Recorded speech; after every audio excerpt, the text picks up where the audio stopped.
Sandhan. All Gujarat Integrated Classroom. સેટેલાઇટના માધ્યમથી જોડતી કડી એટલે સંધાન.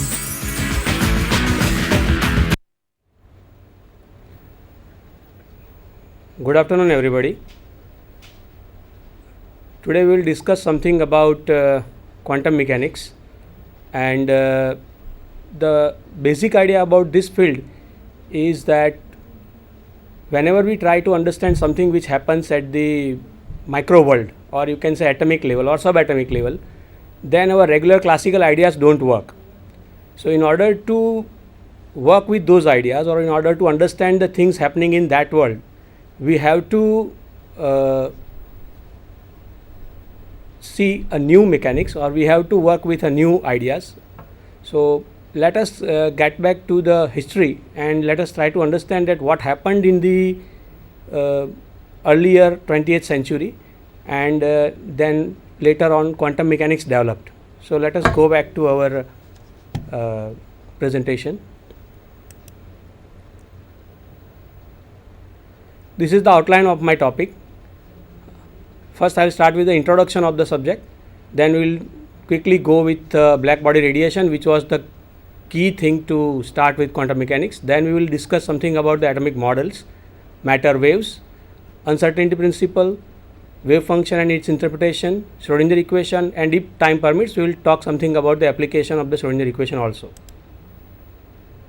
Now till the earlier 20th century or last 19th century end, branches of classical physics were classical mechanics, which were basically Newton's laws of motion, Lagrangian and Hamiltonian formalisms, classical electrodynamics, Maxwell's equations, classical electrodynamics, classical thermodynamics, special relativity and general relativity, classical chaos theory and nonlinear dynamics. These were the topics in classical physics which were considered to be sufficient to explain the things which you see in the world. Kirchhoff in 1859, he gave a question basically, that whenever you try to hit any body, then it gives out radiation, and he just wanted to say that if you have got a perfect absorber or a perfect emitter, which they call black body, then how do you correlate the frequency or wavelength of the radiation and temperature of that body? So that was the question, and classical mechanics was having some ideas about that problem. If you see in this graph, these are the graphs, or these are the actual experimental observations. So if you see here, you have got wavelength, and if you see here, you have got intensities. So all the wavelengths are not coming with the same intensity. There is some peak observed here in various different temperatures. The peak is obviously shifting, but these were the experimental result, and there was a Rayleigh-Jeans law which was given by classical ideas, and that showed that okay, your classical theory is giving you this particular behavior, which was actually not matching with the experimental results. So Max Planck, he postulated in December 1900 that electromagnetic energy could be emitted only in quantized form. That means your radiation does not come continuously, or it is not wave like kind of thing. It has got some kind of particle nature, it has got some kind of quantization, and the energy of that photon is integral multiple of its frequency multiplied by a Planck constant, which is a particular number, which is a small number, and the energy will be integer multiple of that h into nu only. So this n is always 1, 2 or 0, 1, 2 and so on, and h is a Planck constant which was introduced by him, and nu is the frequency of the radiation. Now he gave another law. He told that okay, if you introduce that thing that way, then you have to modify the Rayleigh-Jeans law, and it should be given in this particular form, and his particular formula was tremendously successful. And if you see here, this is the law which was given by Planck, this is the Rayleigh-Jeans law, and this is exactly matching with the experimental results which you might have seen. Now this was the first attempt for showing any kind of quantization. Now, after that thing, Albert Einstein discussed about photoelectric effect in 1905. He told that electrons are emitted from matter as a consequence of their absorption of energy from electromagnetic radiation in quantized form. This Kmax is basically the kinetic energy of the electron. F is the frequency of the radiation which is falling on it. H is the Planck constant, and phi is something known as work function of the material. So, work function means that if you give that much energy, then one electron can be knocked out from that particular surface. Typically in metals, the energy is of the range of say 1 or 2 electron volt or maybe 3 electron volt at the most. Now, Rutherford did an experiment which is considered to be one of the best experiment for the development of the modern physics. He told that let us try to pass the radioactive alpha particles or radioactive particles which are coming from radioactive substance. Let us pass them through a gold foil. And now I'll show here a video, and that thing is basically showing how did he do the experiment.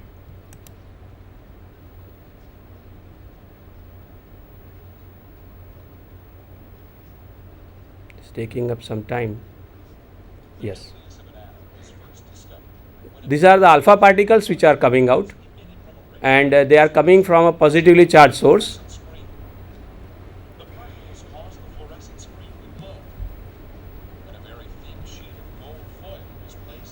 This thing is the fluorescent surface.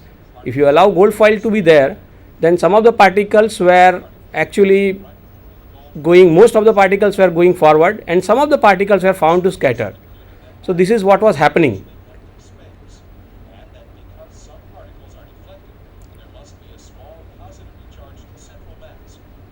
Yeah. So, he told that okay, there is a some central high mass, and it must be having some kind of positive charge also, because many of the particles were even bouncing back also. That is not possible if it is having only a mass concentrated there. There has to be a positive charge also. Now, let us try to see what is the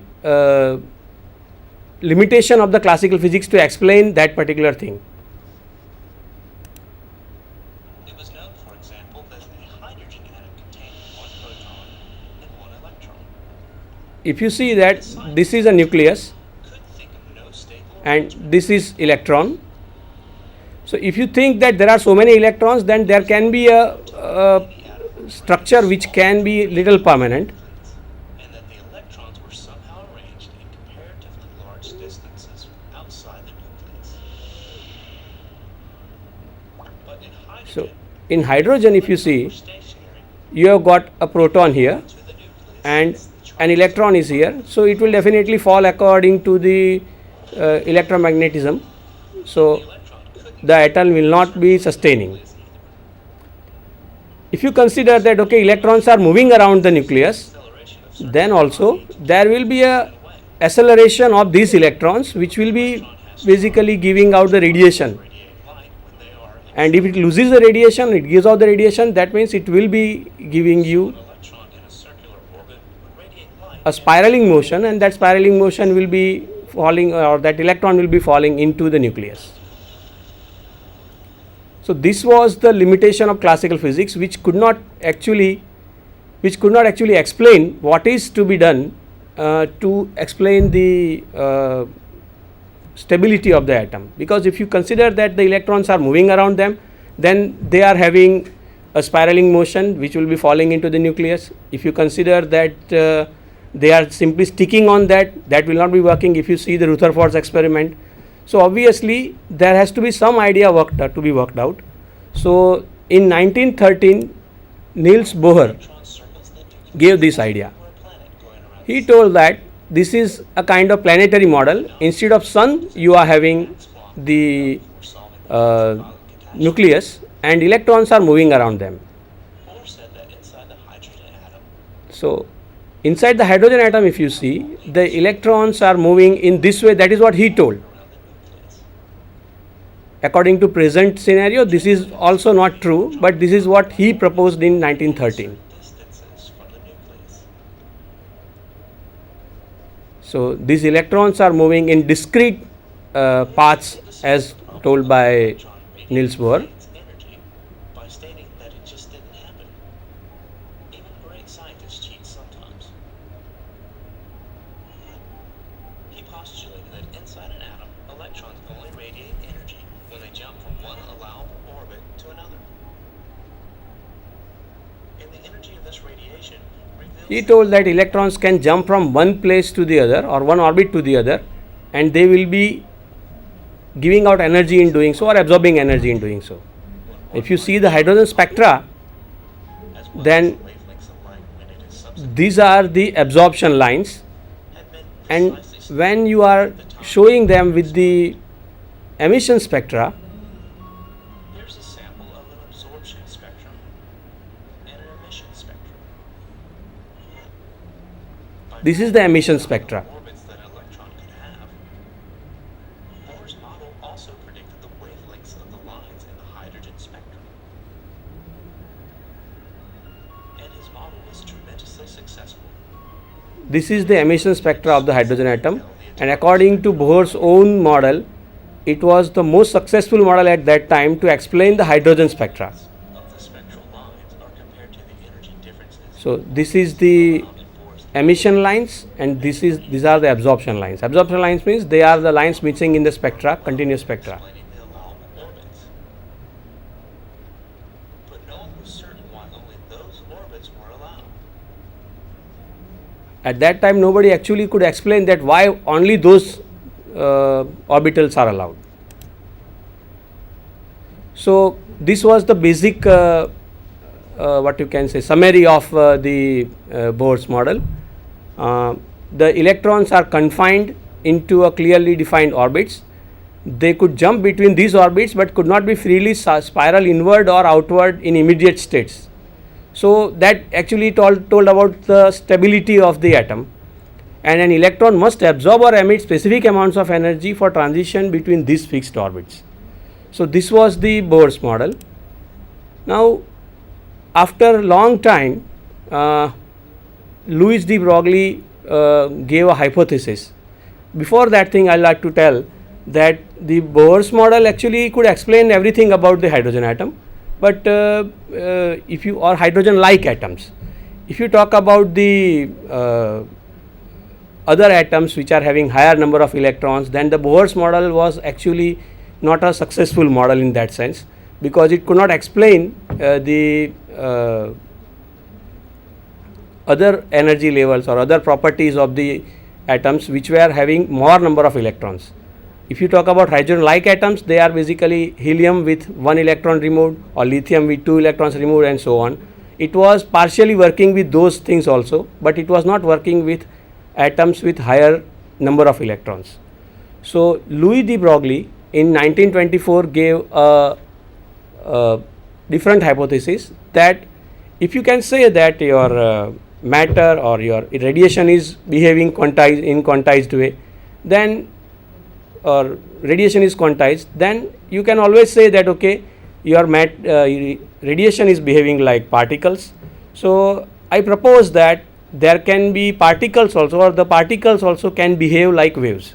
And he told that there is a de Broglie wavelength associated with those particles, and it is associated in this particular form.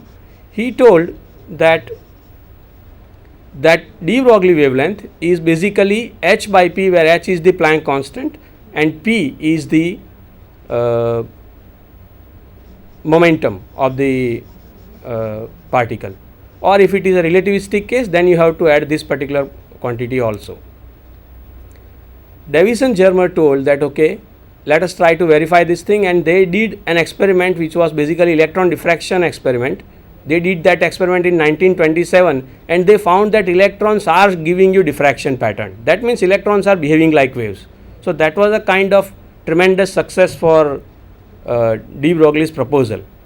Initially, when de Broglie proposed this thing, then there were many people who told that okay, that this is a kind of rubbish thing, and his thesis was initially not accepted very easily. But then it was Einstein who told that, okay, let us try to accept his idea and let us try to do certain things. So some experiments actually confirmed that your particles are behaving like waves. So that was the situation at that time. Now the problem is this, there was a dilemma. When you say that electromagnetic radiation is there, they are having wave nature because they show interference, diffraction and all those things. When you say that they have got particle nature, because you are seeing photoelectric effect. Now if you talk about electrons again, then particle nature is there because they have got mass, charge and other properties which are like particles properties, and they behave like waves because they have shown diffraction as well as interference. Now the question is that what is what? Everything is like behaving like everything. Your radiations are behaving like particles, your particles are behaving like waves, and everything was behaving like everything. So it was like kind of a situation which was not actually matching with the basic ideas which were dating since centuries. Because initially only our thinkers, philosophers thought that your radiation has to be wave like, or your matter has to be discrete, or there can be either things which will be stuff like, or there can be the things which are thing like. So this was basically creating a problem, what to call these things. So if we talk about a simple example, I have read that thing from some book. It is like this. Suppose there is an alien world, and in that alien world you have got people which are very much intellectual like us, and they try to identify, they come to know that okay, there is a planet called Earth, and on that planet you have got so many people living, and they contribute or they communicate with each other, they use some language, they use some words. So they told that okay, let us do one experiment and let us try to find out what are the kind of words they use, what language do they use. So